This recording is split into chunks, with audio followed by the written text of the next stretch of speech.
You're listening to Women's Media Center Live with Robin Morgan on 1580 CBS Radio.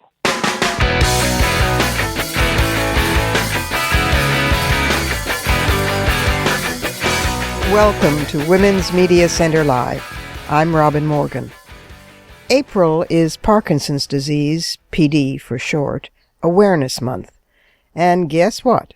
It's a feminist issue, in that women, and also men of color, have to date been barely included in the research trials. What else is new?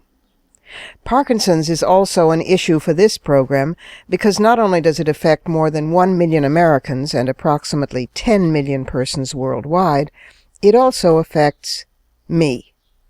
Last April, I came out on this program as having been diagnosed with PD, and later on I'll update you on the personal front. But we'll also talk with a woman at the Parkinson's Disease Foundation who empowers people with PD, and with a woman who has experienced the new technique called Deep Brain Stimulation, and with a movement disorder neurologist who's also on the cutting edge of research. But first, we need to look inside the headlines.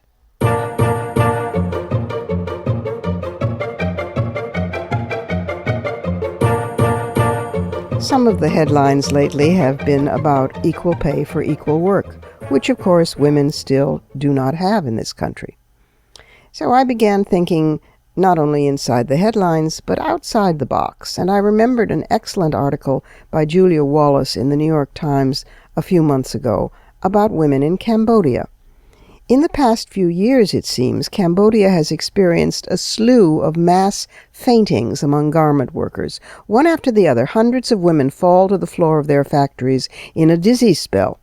And the swooning was attributed variously to heat, anemia, overwork, underventilation, whatever. But the women claimed, and medical anthropologists agreed, that the phenomenon was associated with accounts of possession by local guardian spirits known as Niek Ta. Now, Buddhism came to Cambodia in the 13th century, but there still is an underlay, very strong, of ancestral beliefs, including local spirits who are proprietary and very moral. They carry the moral authority of the villages, and they are known as Niek Ta. Some of the women, while in the faint, would say, "I am angry," in the voice of Niek Ta. "I am very angry." Well, the mass faintings paralyzed production, to the alarm of the government, factory owners, and international clothing retailers. The U.S. opened its market to Cambodian exports in the 1990s, and the garment industry in Cambodia has since then become a $5 billion a year business. According to the country's Garment Manufacturers Association, there are now over 600 factories, most owned by Taiwanese, Korean, Chinese, Hong Kong, and Singaporean companies. And the women are the factory workers. They are largely young, female, and rural, and they have a very harsh existence. They get few days off, they get a hard bed in a wooden barracks, meager meals of rice and a mystery curry that nobody knows what's in it, and the voices from beyond are speaking up for them for collective bargaining in the here and now, because collective bargaining is really, in effect, not allowed. Every time there's been an attempt at union organizing, and there have been many, the response from the government has been swift and very harsh, even violent, because despite efforts to diversify, the garment industry is central to around 80% of the country's total exports. So striking workers last January were set upon by soldiers and military police, and at least 4 people were killed. In September of 2010, when the national minimum wage was $61 a month, some 200,000 workers took to the streets to ask for a raise. But again, there was huge violence, and hundreds of striking workers were illegally fired in retaliation, and the minimum wage stayed the same. Then the Niek Ta appeared. Production lines shut down. Spirits bargained with management on the factory floor. Public sentiment started to shift. And now, since then, basic pay for garment workers has risen from $61 a month to $80, and is set to rise again this year to $100 a month. Now, I'm just wondering what it would look like if women in this country were swooning on their factory floors, were fainting in their offices, needed to take a nap because they felt queasy, and certainly the lack of equality can make you feel queasy. Whether or not it's a viable means to an end, it's something to think about. It's a tactic that might just work, even if it is a tactic that seems to emanate from the surrealism corner.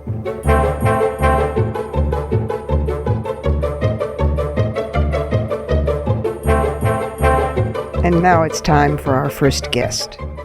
Veronica Todaro, Ronnie for short, is Vice President of National Programs for the Parkinson's Disease Foundation, where she created and leads Parkinson's Advocates in Research, PAIR, a national research advocacy initiative that advances the role of people with Parkinson's in the clinical research process.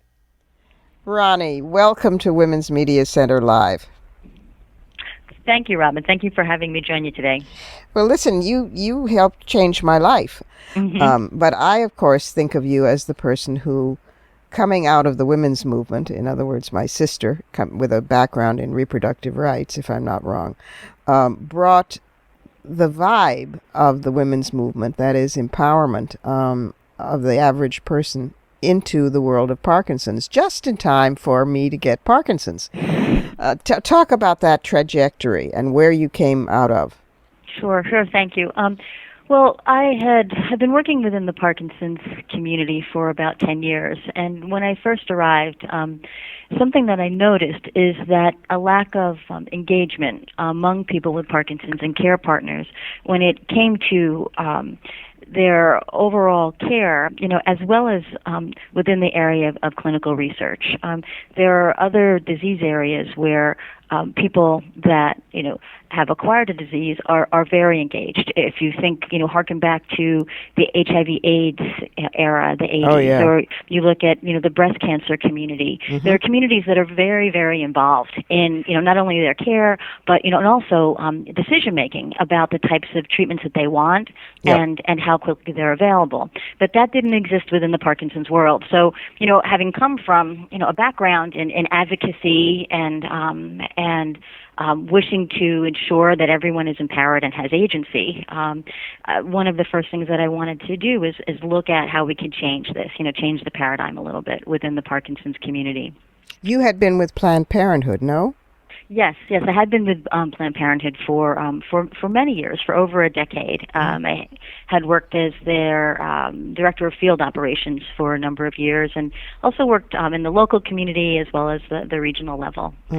It didn't surprise me when I learned that this drive to empower the patient in some way came out of the women's movement. I mean, it's like a daughter of a daughter or a distant cousin. Tell people about the PAIR program, of which I am a proud graduate and participant. Well, we're very proud to have you as a graduate and a participant. The PAIR program has been in existence since about 2008, and the core of the program is recognizing that people need a foundation, a core set of information and resources to draw from if they are going to influence and impact the clinical research process. And, by that I mean that they have a say in the types of therapies that come to market, and the types of clinical studies that are run, and the outcomes of those studies. And so what we do is we bring together folks from around the country for a intensive 3-day training where they take courses in bioethics, how to analyze study results, what's in the Parkinson's pipeline. And then, following this training, as you know, Robin, a training is great and everyone has a wonderful experience, but it's really what happens after the fact that has impact. And so we have staff here at the foundation that really, work with people on a daily basis to identify opportunities for them to collaborate with researchers at the local level, helping them think about how to best design a study, how to entice people, to participate in the study. We should say that PAIR stands for Parkinson's Advocates in Research, PAIR. Yes, and the graduates from the Pair Learning Institute are referred to as PDF research advocates. And at this point in time, we have over 230 advocates across the country. And we estimate that they have collaborated and worked with over 400 institutions. Wow. That is amazing. I mean, I know from reading the bulletins and the newsletters and from the network of them, talking with some of them whom I've become to have as friends on this same program, Lori Katz, excuse me, who's talking about having had DBS. I met through PDF, and Claire Henchcliffe, the neurologist. So, but I know that the pair the advocates are just do amazing things, from lectures in their community to teaching at their schools, to holding art programs, to holding dance programs, to collaborating, as you say, with researchers, which is crucial. It's the whole panoply, and the empowerment aspect of it is so crucial. I mean, it's proactive, it's not passive, and this is the reason I became involved with PDF and not the other extremely good foundations and organizations that are dealing with Parkinson's, including the Michael J. Fox, which everyone knows about, God love him. But the reason that PDF drew me was precisely because of this program. Nobody else is doing this. Mm-hmm. Well, and what I think, Robin, another piece of the program that I personally find fascinating as well as rewarding is the psychosocial aspect of the program. Is mm-hmm. that someone is diagnosed with Parkinson's disease, and as you know, it can be a very socially isolating disease. People have a difficult time interacting with others because of some of the manifestations of the disease. Mm-hmm. And so we have people that have come to this institute and following have said that it has changed their life. Yes. That, for the first time, it was wonderful to be with a group of other people that have this disease and, let their hair down, so to speak. And also, feel empowered and as if they can make a difference, and then, take that energy and go back into the community and really become leaders. Yes. I came away from my 3 days of the intensive just stunned, because I learned as much from the other patients, the people with Parkinson's there, as I did from the experts. And the humor and the wit and it just repositioned the entire disease. I also learned, of course, that, it was another front of feminism to be addressed, because mm-hmm. the research trials are 98% white and male. Mm-hmm. And I remembered the heart attack controversy some years back, where it was assumed women didn't have heart attacks because we had been left out of the research. And so I've been rolling up my sleeves, as you know, because and via and through the PAIR program with other women with Parkinson's, to try and think of ways to change that, to get more women into tests and trials, to get to make people realize that women have Parkinson's too. It's not just Mike Fox, and to change the face of Parkinson's. But it was yet another feminist front. And I learned all of that, plus things about myself and the disease that was just have been invaluable and keep being invaluable to this day. Well, Robin, you bring up a really important point, particularly as it relates to women and Parkinson's disease, is that it is an area that is not studied as much as it should be studied.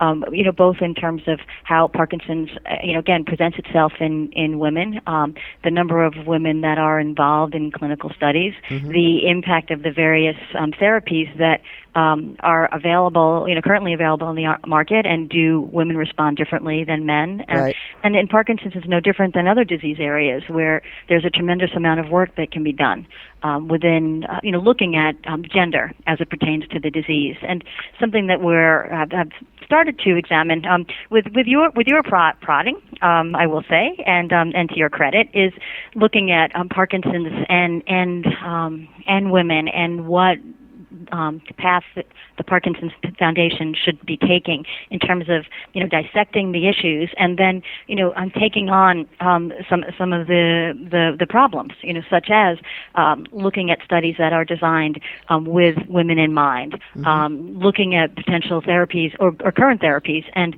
if women and men have different responses, and then making sure that information gets pulled back into the system, so that we can further analyze impact on women, and then design a specific therapeutic path. And then another issue in relation to Parkinson's as women is that, as you know, most women are the care partners. Right, exactly. And then how does a person who is a woman with Parkinson's, and a care partner for others, and or the flip side, a care partner who does not have Parkinson's, who's then taking care of a partner or spouse. Which is huge. And a huge problem with an issue, a challenge in terms of Parkinson's. So there's the women in the field of research and the women neurologists. So there's a three-pronged approach to this, and we're trying to usually get all these voices involved on the program, or certainly in our emerging group. But I really need to give you my gratitude, Ronnie, publicly as well as I have privately, because had you not been so instrumental in beginning the PAIR program, thank you Planned Parenthood and the women's movement, little commercial there for my sisters, that it is interesting when we come out of this social justice and dare I say the F word, feminist context, we bring with us a vibe of empowerment that has enormous ripple effects, and all that you're doing there is part of that. And we wouldn't be doing this work that we're now trying to initiate on women in Parkinson's if it weren't for that work and for you. So thank you. Oh, Robin, well, thank you.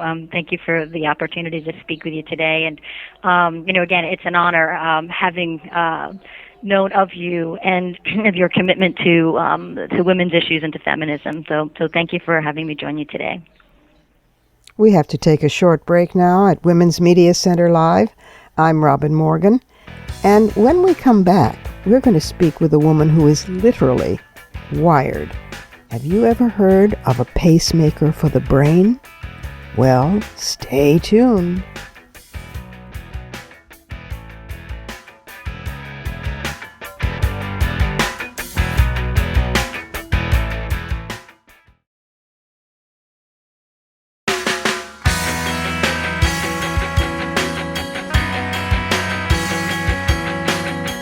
You're listening to Women's Media Center Live with Robin Morgan on 1580 CBS Radio. Welcome back. Parkinson's is a disease primarily of aging, and as people live longer, we expect to see more cases of PD, at least until there's a cure. But Parkinson's also can be early onset, that is, in the 40s, 30s, or even younger. Mike Fox is one such early onset patient. Another is Lori Katz, who was on the program last year talking about her experience as an early onset PD person, and talking about the negative side effects of certain medications, particularly in women, and talking with justifiable pride about the fact that she had formed one of the very first groups of women with PD in the country. Today she's back with us again to tell us about her experiences with DBS, that's Deep Brain Stimulation. Sounds like something everybody should have. Laurie, welcome back to Women's Media Center Live. Yeah, hi, Robin. How are you? I'm good, actually, and you're wonderful, apparently. This is very exciting. Tell us about Deep Brain Stimulation, which when I first heard about it, I thought, wow, this is something everybody should have in the world, because our brains need stimulating. But it means something very specific to Parkinson's disease or PD people, and you've recently undergone it, and it seems to be working wonderfully, and I'm so excited for you. And tell us. Well, first of all, deep brain stimulation is what they call electrical medicine. And not only do they do it for Parkinson's, but they do it for other things like essential tremor, dystonia. They've even done some with very depressed people. And what they do is it's like a pacemaker for your brain, where they put leads into a specific area of your brain, and then there are batteries in your chest that talk to the leads, and the leads make this electrical current, and because of that current, it seems to allow people with Parkinson's to move better, to do things that they haven't done in many, many years, at least for me. Wow. Yeah, I've seen videos of it, and it's dramatic. And not everybody is a candidate for it, and I don't know what makes a good candidate. Are there specific qualifications that you met? Yeah, well, I was an excellent candidate according to the 3 different doctors I talked to before this. What they do is, hopefully the doctors do a neuropsychological evaluation to make sure that you don't have any cognitive problems. My doctor did something called a medication challenge, where I came in off all medication, and then she did a test to see how I functioned, those typical neurological tests. Right. And then she, had me take my medication and did it again. And so she wanted to make sure I was a good candidate. I also had a physical exam and an MRI to make sure. And then I personally went out to see 2 separate doctors who were trained in other institutions besides where I had the surgery, because I thought I want to make sure that everybody, came from whatever philosophy they came from, that I was a good candidate all over. Right. And everybody said I was. So that's, even though I was really against it at the beginning, I saw the need for it. Wow. And because the meds weren't working so well after, you're how many years in? 9. And the meds had begun not working so well. Right. I would have something called on-off, and I took 8 Cinemet. I took them every 2 hours. Wow. And I would have an hour where I could function and an hour where I couldn't function. And that really put a damper, on my life. You think? Yeah. You were mostly rigidity problems, not tremors. Right. Right. I recall that. But DBS works not only for rigidity and slowness, but it also works, for tremor very well. And you were awake during the operation and singing show tunes, Broadway show tunes, I take it. Right. They don't want to get too close to your speech areas of your brain, which must be near where, they target. And so I think that's why we were singing. That's probably all I remember. But yes, we were singing tunes from Oliver. That somehow is very you, Laurie Katz. So that they know that you can still articulate and that they're not infringing on that area of the brain, I take it. Right.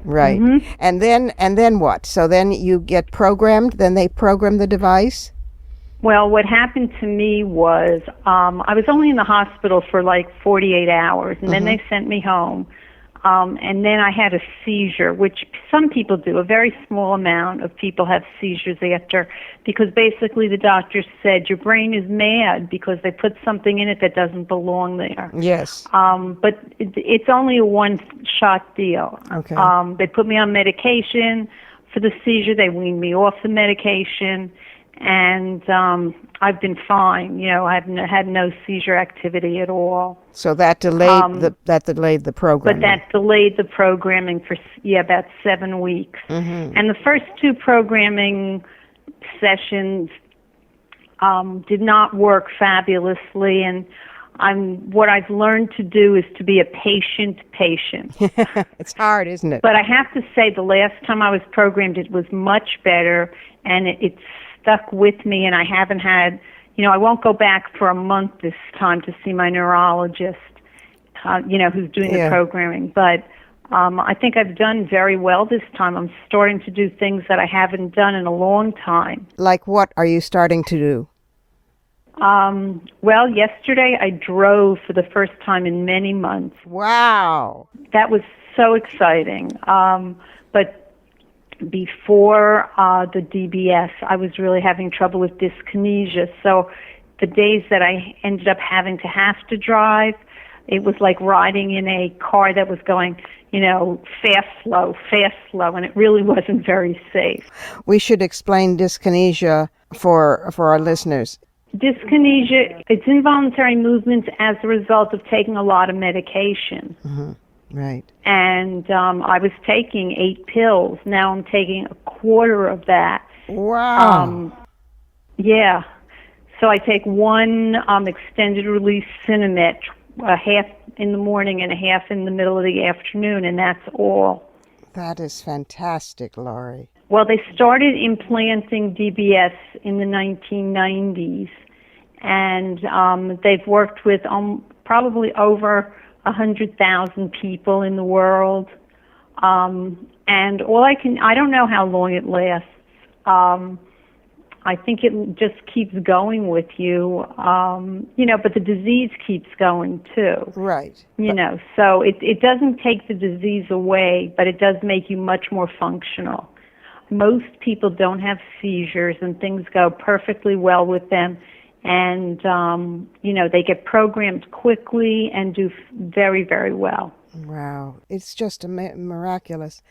And, although the disease does continue, it's not the disease per se that kills you. Life kills you. Right. So alleviating the symptoms is everything. Right. Supposedly it makes you feel like you were back 6 or 7 years, before you had, the disease had progressed. So it would be like I had my disease maybe for 2 or 3 years rather than 9. Because you were early onset. Yep. And it is nice to be able to go back to doing all the advocacy that I do, because I hadn't done much of it, before the surgery and during the past few months. That's so right. On Monday, I'm going back to my women's group that I started 3.5 years ago. And we're going to have a speaker on mindfulness meditation, which I think is all these things are very important for people with Parkinson's. Yes. So I was going to say, if anybody wants to get in touch with me, they could email me at lorikldtc@aol.com. Terrific. Thanks so much, Laurie, for just being your courageous, wonderful, funny, great self. And I hope to see you soon. It's always great to talk to you, Robin. We have to take another break here. I'm Robin Morgan, and this is Women's Media Center Live. So, what's in the pipeline then in terms of medications? Is there a cure possible? How soon? How do these different drugs and approaches affect women differently from men? Are women being lost in this big picture? When we come back, we'll talk with a woman who is hell-bent on getting answers to these questions. In just a minute.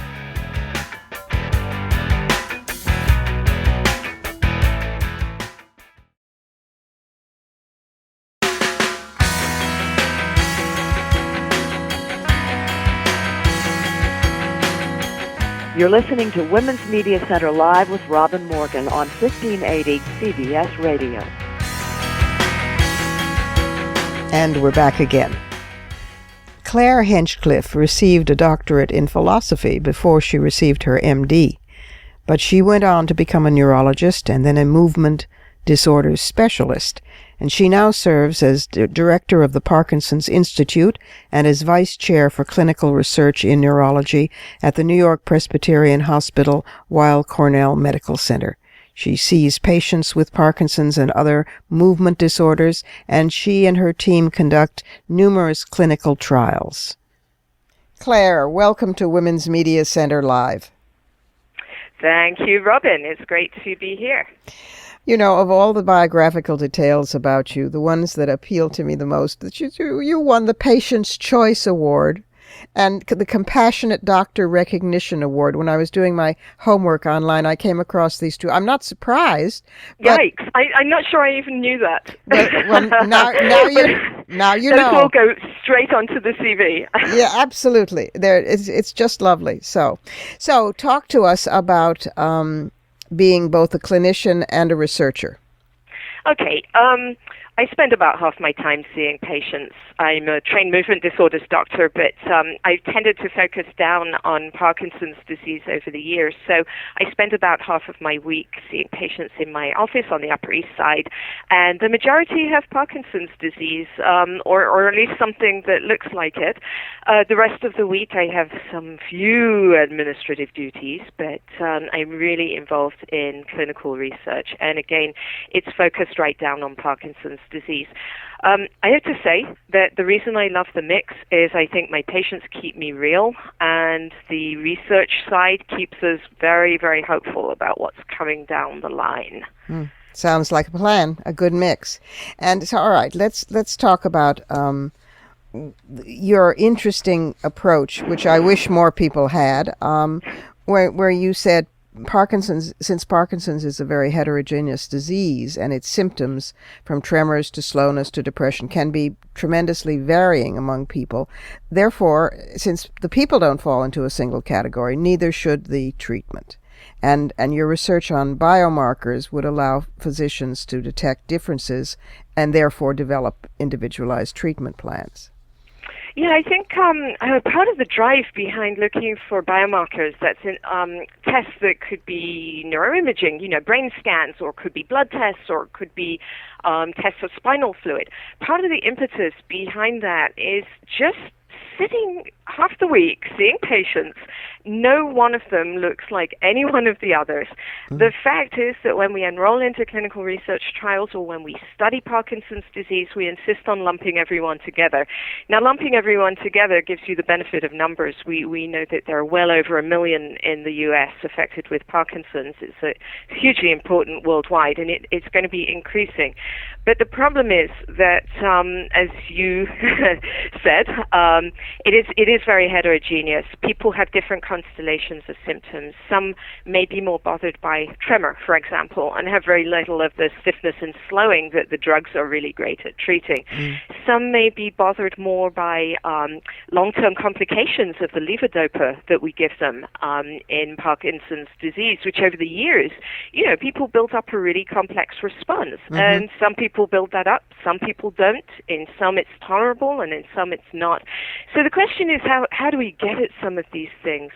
I think the other issue is that I just mentioned a couple of treatments. Levodopa it's been the gold standard of treatment for Parkinson's disease for donkey's years, since the 1960s.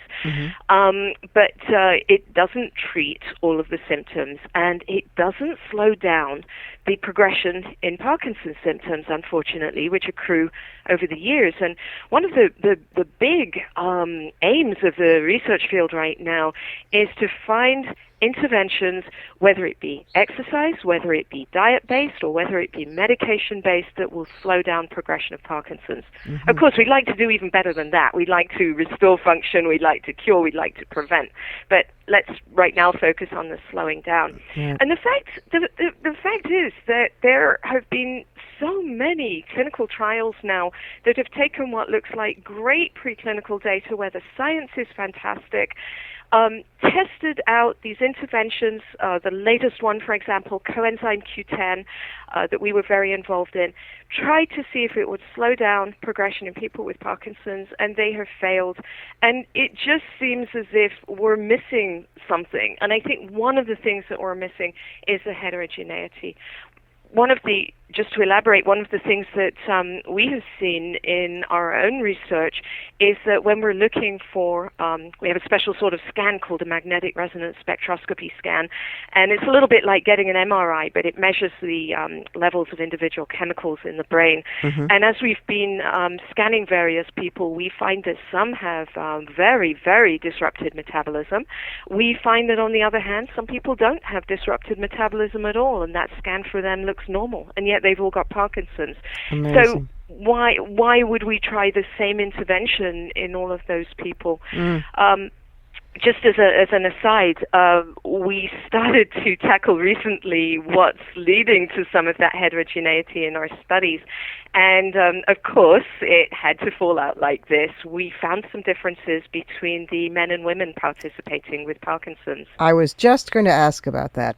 Since individuated showing of symptoms and individuated treatment is a matter of concern and should be, then there's also what we are now more and more discovering are gender-based differences in medical treatment and in the way the body responds and in the way the disease affects the body. So talk about that. Well, unfortunately, that's been staring us in the face for years. Yeah, well. As I was digging back, rooting through some of the previous literature, there's great literature going back more than a decade. And there are, of course, continuing papers that come out finding, as you said, individuation in presentation of Parkinson's disease. So there's some really interesting stuff out there, and it's hard to know exactly what it's telling us right now, but here's some of it. Women tend to be older when they're diagnosed with Parkinson's. Mm-hmm. They tend to have more functional disability, but actually, one of the interesting things is that they seem in some studies to show a better response to levodopa, the gold standard treatment. And also in one study looking at deep brain stimulation, they had a better response too.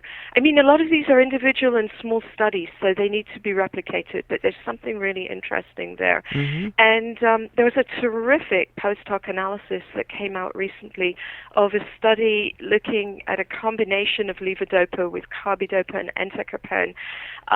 And the original aim of the study was not to look for sex-associated differences at all, but the authors, the investigators, did go back and do that, and they found that women in the study were more likely to develop these motor complications called dyskinesias, which are yes. involuntary movements on the levodopa than were men. So, right away, we've got some really great stuff there to be able to counsel people individually and to start looking at how we better adjust treatments based on sex. Yeah, it's just so important. I mean, and of course, it's when I got the diagnosis, within a relatively short period of time, I discovered, oh dear God, it was another feminist front, because when what else is new? Because women had largely not been involved in the tests and trials and in the research, and so the assumption is based on the male body and the male, as in most other diseases, I might add, certainly infamously in the heart attack study. So it was a roll up your sleeves and get involved moment. And in the process of that, meeting you was wonderful and very, very important. So what is, you think, the takeaway on Parkinson's at this moment for women in particular? Well, I think for Parkinson's in general, the takeaway is that there's a lot more research going on. I think there are a lot of new treatments coming down the pipeline, and there's more acceptance in the Parkinson's research community to think outside the box and get involved with different sorts of treatments that we might not have thought about before. Great example is exercise. Mm-hmm. For women in particular, and this is a quote from you, you had called them the invisible constituency. And you had said at our Parkinson's Disease Foundation meeting that this issue needs visibility. So I think that's a second and really important bottom line. Women with Parkinson's need visibility, and the question is, what do we do? Education. That's my thing, of course. We've got to educate the community. Mine too. That's right. Yep. We've got to educate the neurologists, and I think that particularly the paper I mentioned a few minutes ago, looking at response to levodopa, more dyskinesias in women, that's a really concrete example. We've got to get people on board with that. And my feeling is, and actually Lenore Gordon had brought this up at a previous meeting, patients educating their docs. It's right. Got to happen. But that's all well and good. I do think that we need some more official, if you like, ways of going about this. And one really nice initiative that's come up, well, two actually, the Parkinson's Disease Foundation, of course, paying special attention to women and Parkinson's disease right now. But also there's a terrific nonprofit group which has hundreds of Parkinson's dedicated researchers in the community, has been responsible for some of the best Parkinson's disease clinical trials. It's called the Parkinson's Study Group. And their latest working group is actually on healthcare disparities, which I think is absolutely terrific.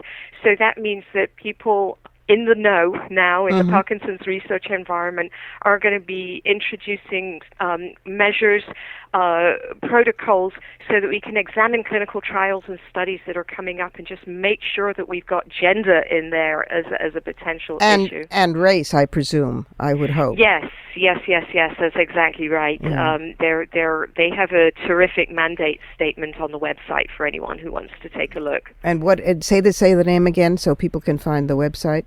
It's the Parkinson Study Group. They have a terrific website, and if you look under the working group section, you'll find some of the issues that are really hot topics for Parkinson's research right now. That's lovely. That's terrific. Oh, Claire, you're wonderful.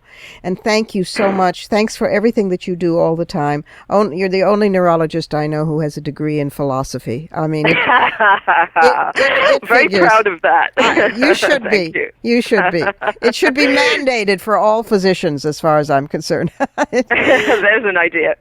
All right, and thanks so much for being with us today, and keep up the great work. Thank you, Robin. And thanks for your great work and helping getting this out. This is really, really important.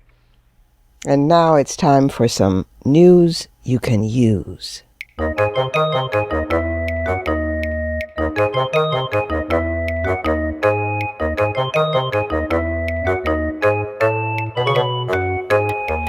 So, ways to participate in Parkinson's Awareness Month, April, are quite a few. Parkinson's Disease Foundation, which is the one that we've been talking with and about, is one of a number of major Parkinson's groups. Parkinson's Foundation, National Parkinson's Foundation, Michael Fox Foundation, but they all actually cooperate more than many other such foundations do in other disease areas. So that's encouraging. And they all come together in a sort of coalition on April for unity walks. So if you're in New York City, the 20th annual Parkinson's Unity Walk takes place in Central Park on Saturday, April 26th, starting at 8:30 in the morning.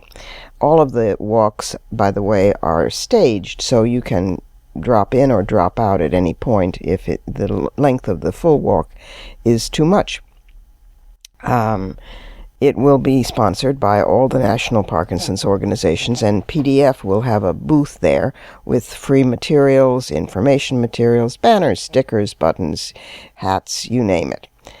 The third annual Parkinson's Walk for a Cure will take place in Circleville, Ohio, if that's your area, also on April 26th. On the 27th, there's one in Poughkeepsie, New York, upstate New York. That's called PDF Champions Walk Over Water. I don't quite know how they're doing that, but I'm not surprised.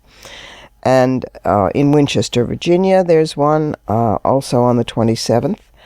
And there are many more all around the country, which you can find on www.pdf.org.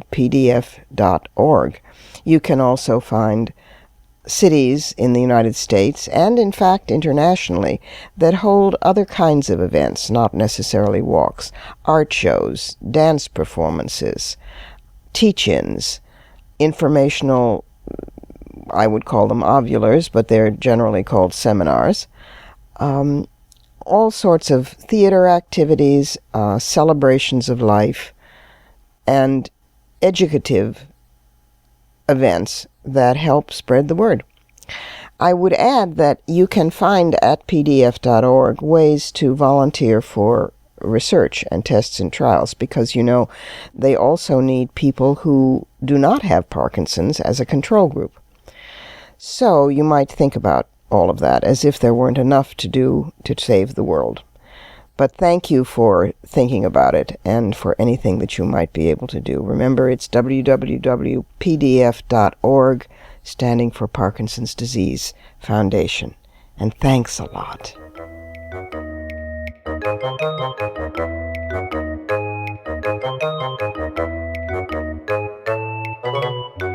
And we need to take one more break here at Women's Media Center Live, where I am, you know it, still Robin Morgan. When we come back, it'll be time for Fighting Words. And they're going to be personal words, updating you on my own condition with some personal thoughts about Parkinson's. Don't go away.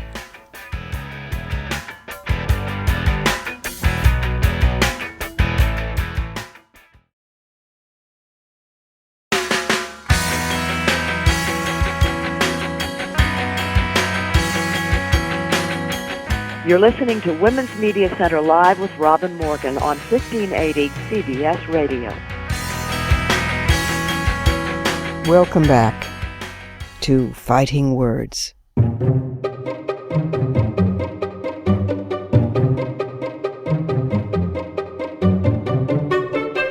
A year ago on this program, I came out as being diagnosed with Parkinson's disease. In fact, I turned my notes from what I said into a piece for the Women's Media Center Features section, and you can find it on the Women's Media Center website, womensmediacenter.com, under Features. It was called The Personal is Political - Yet Again. I said, among other things, that everyone shouldn't get dramatic or lugubrious. Let's deal with some facts. PD is not life-threatening. It has a long trajectory of progression, 12, 15, 20 years. The diagnosis was actually a relief to know what I was dealing with. And the medication kicked in, and the tremors stopped, and balance went back to normal, and my bold handwriting, about which I was so vain, returned from being a tiny scrawl. And most importantly, I had a 4-hour exam of my cognitive functioning, which sometimes is affected in some patients and sometimes not in others, and I aced the exam. Game on.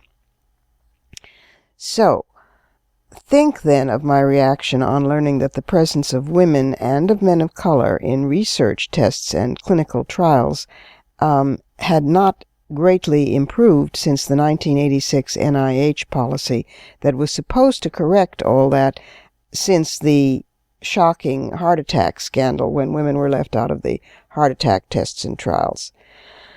And now, when I did the research, I found that women were not included in the research trials for Parkinson's disease, nor were most men of color. Consequently, it was presumed that this was a disease of primarily white males. Well, there we were, facing yet another front that needed attention for gender and racial ethnic inclusion, in this case one that our lives depended on. So I rolled up my sleeves and began to do the research, and PDF was enormously helpful in that. A few consciousness-raising facts. 1 million Americans have PD, a figure expected to double by 2040 as the population ages. Men seem to be 1.5 times more likely to have the disease than women, except, of course, how do we know that, given the skewed research? Women are 10% less likely to see a neurologist, which would improve their care.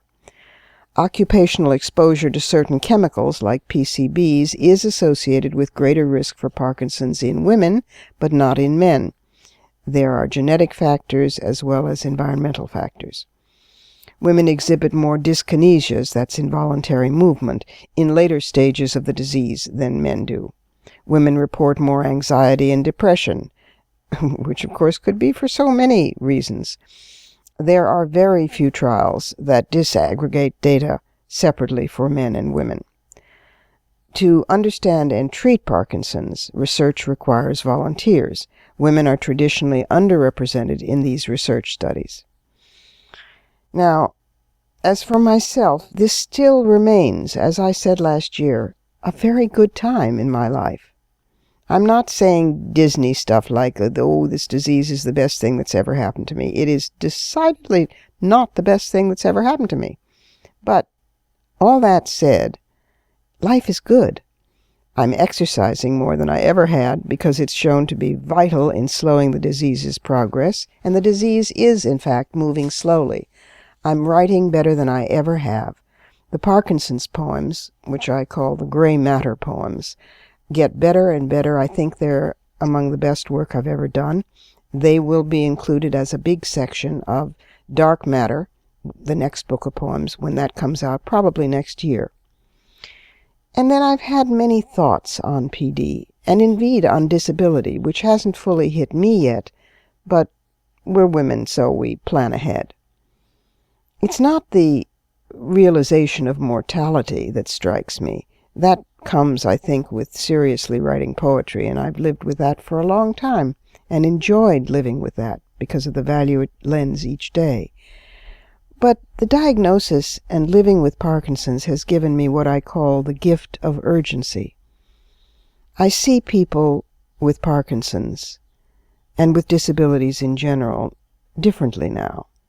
I see them as using their lives, intensely, moment by moment, consciously. There's no automatic pilot, no movement, a stair-step, getting up from a chair, pouring water from a pitcher, taken for granted. This is not a faddish living in the now, but an immanence, a presence of being wholly there, of being oddly in the circumstance, of being whole. And this altered, I might say heightened state, they call disability.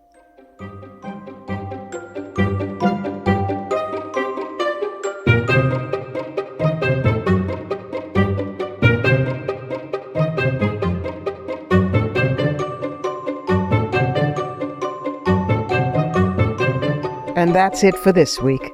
You've been listening to us on CBS Radio WJFK 1580 AM, or you've been visiting us at WMCLive.com for this and for a whole rich archive of all our previous episodes.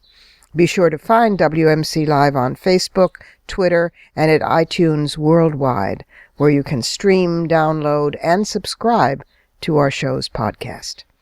Portions of this program were taped earlier. Views expressed here do not necessarily represent the WMC. Here's the family for Women's Media Center Live. WMC President and Executive Producer of this program, Julie Burton. Senior Producer, Crystal Williams-Chancellor. And our founding sponsor, Regina K. Scully. I'm Robin Morgan. Thanks for being with us. Join us next week when our special guest will be Anita Hill, whom I've had the privilege of knowing for 22 years since she opened the eyes of this nation to the issue of sexual harassment. And now, for younger folks who didn't live through that high drama in the Senate, there's an excellent movie about it. Remember to look for us on Facebook and Twitter for alerts about exclusive breaking news segments and surprise upcoming guests. Only here on Women's Media Center Live.